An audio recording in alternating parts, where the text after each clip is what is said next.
you maybe? I didn't you scored it? Just how a high school graduate is even poor in hearing. I think I want my child to be born to a more accomplished woman. Before we got married, my husband used to say that educational background didn't matter in love. Now he berates me, a high school graduate, as trash and says he's leaving to remarry a woman with an elite college degree. I'm truly unlucky. With those parting words, he left to elope with the elite college graduate woman. My name is Megan, and I turned 27 this year. I married Leo, 3 years my senior. I'm a high school graduate working as an office worker in a trading company, and I met him through a friend from high school. Unlike me, he graduated from a prestigious university and works in sales at a major corporation, a true elite. Initially, I felt unworthy of such an amazing person, but every time we met, educational background doesn't matter. I like you for who you are. I believed his words and married him. Oh, son, I regret that decision. As soon as we got married, he started looking down on me for my education and income. To him, a high school grad working at a small trading company, I might seem like an underachiever, but it was he who wanted to marry me. During our relationship, sensing my inferiority complex, he comforted me with kind words, no shadow of his former self. Bayman, you should find it a new job. It's embarrassing to have a wife working for such a company. Alice passes. But I don't want to go to a busier company right now, especially since we're trying to conceive. Besides, I like my current job and the company. My voice fades under his cold gaze. He sighs in annoyance and retreats to the bedroom before I can say anything else. He probably thought I was going to talk about trying to conceive again. He is right. I wanted to have some time to talk with him about trying to conceive and not making any progress. I've been wanting to have a child since we got married, and he used to be enthusiastic about having 3 siblings. But now there's no hope of having a child. Whenever I gently ask for his cooperation in trying to conceive, he avoids me, saying, I don't want to raise a child born to a high school grad. Shocked by his words, I've been unable to have a proper conversation with him. Our marriage feels empty. He constantly belittles me, demanding gratitude for picking up an elite like himself, and pushes all household chores onto me. Lately, he's even started skimping on living expenses. Apparently, he thinks I spend too much and should save more. I've been cutting back as much as possible, but sometimes I have to dip into my savings from before we were married. I should naturally want a divorce by now, but I can't bring myself to say it to him. I'm afraid of how he might react. Plus, I don't want to betray my parents, who are so happy about our marriage and looking forward to their first grandchild. As our marriage grew colder, he spent less and less time at home. Coming home in the morning became the norm. When he did come home late at night, he'd wake me up to make him snacks, among other outrageous behaviors. And every time he returned late at night, I could smell women's perfume on him. Even without a woman's intuition, it was clear he was cheating, but I was too scared to confront the truth. Then, one day, he said he was leaving. My real girlfriend is finally pregnant. I'm moving in with her tomorrow. I was stunned. Me Bursky had this because the high school grad is even bad at listening. My superior genes are too good for someone like you. He ranted without being asked. He had been cheating, and the woman was a younger graduate from the same prestigious university as him. She got pregnant, so he decided to cut ties with me and remarry her. As you have a new employee, or you see getting married and taking maternity leave right after joining would affect her career. And since I'm such a great catch, I get a lot of introductions to women from my boss. So I thought I'd marry some convenient woman until she finished her rookie year, and she really asked this.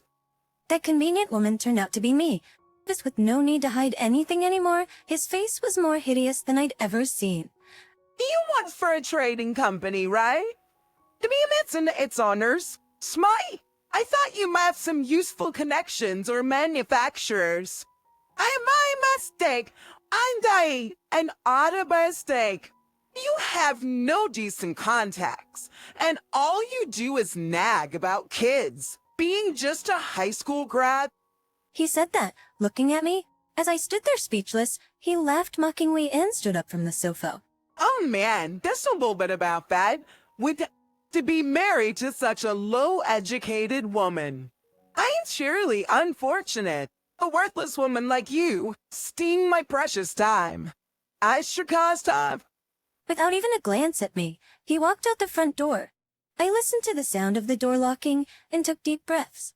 My tense body slowly relaxed and cold sweat broke out all over me. Now that I understood Leo's scheme, I had no hesitation. I quickly had my dinner and secluded myself in my room before he returned. The next day, I left home early for work and picked up divorce papers. My hands trembling with nerves, I managed to open the door to find no sign of Leo. His favorite sofa in the living room was also gone. Searching the house, I found all of his belongings missing. I hadn't seen him since he left yesterday. On the table, I saw a stack of papers in a thin envelope. Turning over his neatly written note, I found completed divorce papers. The note said, "I've told the in-laws, so don't contact me again." I emotionlessly filled in the blanks on the divorce papers. Not a tear was shed. After finishing, I picked up the envelope marked to settlement money.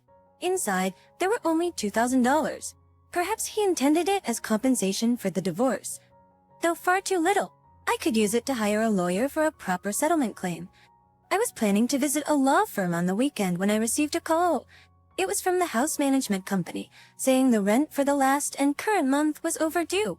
Unable to reach Leo, they called my mobile. I had no choice but to use the $2,000 from the envelope.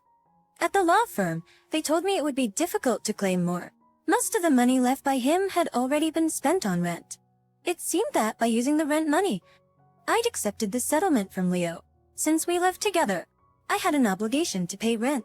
Knowing I had no savings, he must have deliberately left the $2,000 to prevent me from taking further action. I had unwittingly used the money he left. With no savings and most of my income going to rent, I couldn't afford to live there. I began searching for cheaper accommodation and soon moved back to my parents' house after informing them of the divorce. The shock made me never want to marry again, but my parents thought differently. Back home, they encouraged me daily, saying I was still young enough for marriage and children. I started looking for a new partner while commuting to my now distant job. I filled my schedule quickly, perhaps to distract myself. Maybe I wanted to overwrite that nightmarish marriage with a fulfilling life. My efforts bore fruit sooner than expected. During my search for a partner, I clicked with a man, and 2 years after my divorce, I was remarried and had a daughter. My new husband, Anthony, was the same age as me and also a high school graduate. He worked at a car repair shop near my parents' house, and we met at a local marriage party. Anthony was self-conscious about being a high school graduate, but I never chose people based on their education, unlike my ex-husband. We set up our new home near my parents' house, and I was busy yet happy with work and raising our child. Because in the whirlwind of days, I had long forgotten Leo, my ex-husband. Is that Megan? I turned around when a man called out from behind. Though he had aged in the last decade, I recognized that face I wished I could forget. Next to Leo stood a boy about the same age as my daughter. Noticing my gaze, he said with an untroubled smile, "He's my son with Olivia. He's an elite, a state university graduate. At the Thai State says Brofts already says paying a lot for his gifted education." Olivia must be the college graduate he eloped with. He bragged about his child's intelligence. Ignoring me, as I remained silent, he glanced at my daughter. "Where's your husband?" Guess he's a high school grad too, right? Right? It was true, but admitting that my husband was also a high school graduate would only invite more insults. But wanting to avoid trouble, I didn't confirm or deny, but quickly left with my daughter. I knew it. Children of high school grads have a different look. Just like those foolish faces around here. No way such a child can speak decent German, He said mockingly, stepping in front of us. I was stunned by his audacity to look down on others, even children, in front of his own child. Though my daughter didn't understand the meaning of high school grad, she sensed she was being insulted and her face twisted as if she was about to cry. Seeing this, I glared at them. "Can't you stop insulting even children? Aren't you ashamed as a dad?" My anger didn't faze him. Truth. The high school grad's child. Participating in a German contest is absurd. Us children should just play in the park. He said his piece and disappeared into the crowd with his child. Anger boiled within me, but seeing my daughter's anxious face, I composed myself. It's okay, you've practiced a lot. Just do like we did at home, and you'll win. Romantize it. I spoke to her quietly, meeting her eyes. As her mother, I had to be strong. She nodded slowly, digesting my words. After registering, I took my seat in the audience. Now, it was just a matter of trusting my child's abilities. I took a deep breath, waiting for the competition to start. Most children, including Leo, were overwhelmed by nerves and the atmosphere, giving poor speeches. My daughter, however, spoke fluently and clearly, the best of all the participants. My prediction was right. She won the German speech competition. Filling the venue with her, holding a large bouquet and wearing a medal around her neck. We planned to celebrate at a fancy restaurant. Behind! But wait! A loud voice called from behind. I quickly shielded my daughter and turned to face Leo. His child's eyes were red from crying, uneasily looking at my daughter's medal. It's ridiculous that your child won. Rapper child. A child raised by a high school grad speaking so well. As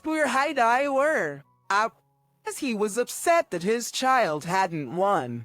And my daughter had... Assuming we couldn't possibly speak German, he ranted. People exiting the venue watched him curiously, but he seemed oblivious. Which school did you send her to? Or did you hire a tutor from your meager earnings? When I stated this simply, he looked at me incredulously. There's no way! It's too fast for the Thursers. You can't even speak German properly. Have you forgotten what I do? He looked puzzled. Working in a trading company's office, you need a decent command of German. Plus Grandpa was in Germany, so he grew up hearing German. My daughter learned it naturally through conversations with him. I patted my daughter's head, who was peeking from behind me. I've been speaking German with my grandfather since I was a child. I chose to work in the trading company to utilize my German skills. When my daughter was born, we often video called him to show him her growth, and she naturally started speaking German. I never forced German education on her, but gradually she began watching German cartoons on streaming sites and picking up German books for kids at bookstores. Anthony and I just supported her interests. It seems my daughter, naturally interacting with my grandfather, became fluent enough to converse without a translator. Leo started to shiver with anger as I explained. His face flushed with humiliation, unable to accept defeat from someone he looked down upon. Unbelievable. I'll complain to the organizers. My child has been unfairly judged. He stormed back into the venue, leaving his child alone, but unable to leave his child unattended. I waited silently for him to return. Soon, 2 security guards escorted him out of the venue. He gritted his teeth, clearly upset by my daughter's victory. As he approached brazenly, a woman's voice unexpectedly called out to him. The woman, wearing a neat pantsuit and a speech competition staff badge, caught his attention. Just with her arrival, he calmed his anger and tensed up, unable to leave. I stood there with my daughter hidden behind me, watching the scene. Leo, what a coincidence to see you here. Do you have a child? Leo, I heard you were single. Is she your wife? I shook my head to her unexpected question. No, he's my ex-husband. Then, is this child yours and Leo's? She eyed the boy standing beside Leo. No, that's his child with the woman he married after our divorce. Her eyes sharpened. Leo, pale and sweating, couldn't hide his shock. The aftermath was predictable. Sensing trouble, I quickly left the scene. Turns out, Leo, after marrying a college graduate, had been falsely claiming to be single and was involved with a woman who graduated from a prestigious foreign university. She was involved in organizing the speech competition and realized she was the other woman when she saw him with his child. His wife's fury over the affair exploded. The next day, she took their child and returned to her parents' home. Now, Leo is burdened with child support until his child reaches adulthood, compensation for the affair, and education loan payments. Rumors spread uncontrollably, revealing his pattern of switching women based on their education, leading to his forced resignation. My daughter later participated in a national German speech competition. Though she didn't win, her near-native proficiency drew attention, deepening her interest in German, encouraged by Anthony. I left the trading company, and now I started a German language school at home, also assisting my grandfather with novel translations.